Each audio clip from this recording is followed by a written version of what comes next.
ഇന്ന് നമുക്കൊരു അടിപൊളി ചിക്കൻ റോസ്റ്റ് ഉണ്ടാക്കിയാലോ.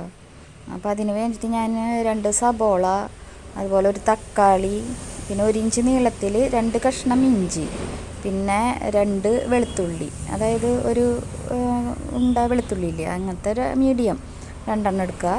പിന്നെ 4 പച്ചമുളക്, ആവശ്യത്തിന് വേപ്പില, ഇതെല്ലാം എടുത്തിട്ട് നമ്മൾ ഒരു ചെറിയ കുക്കറിലേക്ക് ഫുൾ അരിഞ്ഞിടുക. അരിഞ്ഞിട്ടിട്ട് സബോളയൊക്കെ നൈസായിട്ട് അരിയണം കേട്ടോ.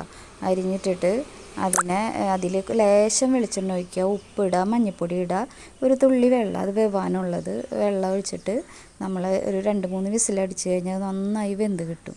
അതിന് ശേഷം നമ്മൾ ഇറച്ചി വറുത്ത വെളിച്ചെണ്ണ ഉണ്ടാവും, ആ വറുത്ത വെളിച്ചെണ്ണയിൽ ഈ സബോളേനെ ഒന്ന് വഴറ്റിയെടുക്കണം കേട്ടോ. വഴറ്റിയെടുത്തിട്ട് അത് ഒന്ന് പെട്ടെന്നായിക്കോളും. എന്താണെന്ന് വെച്ചാൽ സബോളയൊക്കെ നന്നായി നമുക്ക് ഉടഞ്ഞ് കിട്ടും. സാധാരണ നമ്മൾ നേരിട്ട് വെളിച്ചെണ്ണയിൽ വാട്ടണേലും നമുക്ക് നന്നായി ഇങ്ങനെ അരിഞ്ഞു പോണ പോലത്തെ ഒരു ഇത് കിട്ടും. എന്നിട്ട് അതിലേക്ക് കുറച്ച് വെള്ളം ഒഴിച്ച് തിളച്ച് വരുമ്പോൾ നമ്മൾ ഈ വറുത്ത് വെച്ച ചിക്കൻ ഉണ്ടല്ലോ, അത് അതിലേക്ക് ഇട്ട് കൊടുക്കുക. എന്നിട്ട് പതുക്കെ ഒന്ന് ഇളക്കി അതിനൊന്നുകൂടെ വേവിക്കുക. ഓൾറെഡി ചിക്കൻ നമ്മൾ വറുത്തപ്പോഴേ വെന്തിട്ടുണ്ടാവും, പിന്നെ വേറെ വേവിൻ്റെ ആവശ്യം വരില്ല. എന്നാലും ഈ ഗ്രേവിയിൽ കിടന്നൊന്ന് കുഴയുമ്പോൾ അത് കുഴഞ്ഞ് അത് റോസ്റ്റായി വരുമ്പോൾ ഒരു പ്രത്യേക ടേസ്റ്റാണ്. പിന്നെ നമുക്ക് ഉപ്പ് ആവശ്യത്തിന് വേണമെന്നുണ്ടെങ്കിൽ ആഡ് ചെയ്ത് കൊടുക്കാം. പിന്നെ ഈ ഗ്രേവി ഒന്ന് നമ്മൾ വഴറ്റണ സമയത്ത് മുളക് പൊടി ലേശം വേണമെങ്കിൽ ചേർത്ത് കൊടുക്കാം. നമുക്ക് എരിവ് കൂടുതൽ വേണമെങ്കിൽ മസാലപ്പൊടിയൊക്കെ അതോടൊപ്പം ചേർത്ത് കൊടുക്കണം കേട്ടോ. അതിന് ശേഷമാണ് നമ്മൾ വെള്ളം ഒഴിച്ച് കൊടുക്കുകയുള്ളൂ. ഇത് വെള്ളം തിളച്ച് വന്നതിന് ശേഷമാണ് നമ്മൾ വറുത്ത ചിക്കൻ ഇട്ട് കൊടുക്കുന്നത്. ഇപ്പോൾ ഇതിപ്പോൾ നൈസായിട്ട് തിളച്ചുകൊണ്ടിരിക്കുന്നത്. ചെറുതായിട്ട് വറ്റി വരുമ്പോൾ നന്നായി ഇളക്കി കൊടുക്കുക. അടിയിൽ പിടിക്കാണ്ട് നോക്കണം.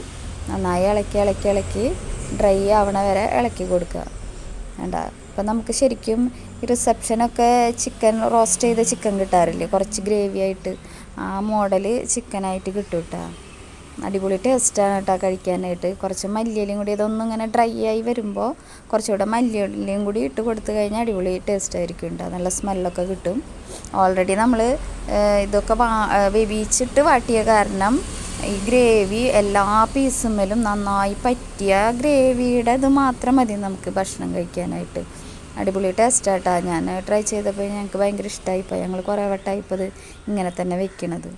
പിന്നെ ഇനി എരിവ് കൂടുതൽ വേണമെന്നുണ്ടെങ്കിൽ നമുക്ക് കുരുമുളക് പൊടിയൊക്കെ ഇട്ട് ചേർക്കാം കേട്ടോ, കുഴപ്പമൊന്നുമില്ല.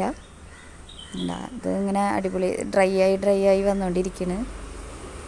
അവസാനം ലേശം വെളിച്ചെണ്ണ ഒഴിച്ച് ഇതിലേക്ക് കൊടുത്തു കഴിഞ്ഞാൽ ഒന്നുകൂടെ നമ്മൾ ആദ്യം കുറച്ച് വെളിച്ചെണ്ണ ഒഴിക്കണുള്ളൂ.